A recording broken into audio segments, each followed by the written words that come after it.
Today, we are going to show you how to utilize the push patch micro needling tool, also known as the Derma roller. So Ella here is going to get it on her arm. We're going to go up and down, apply slight pressure. Then you're going to change direction and you're going to go sideways.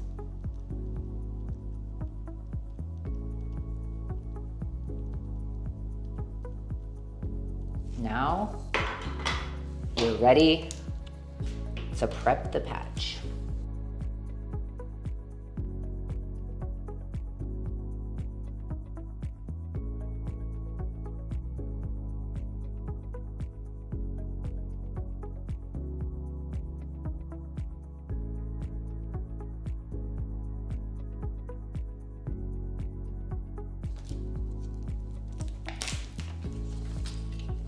This cotton part is going to go where we micro needled her arm.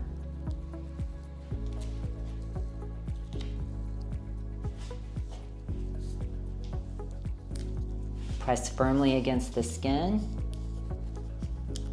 and pull the start tab. Done.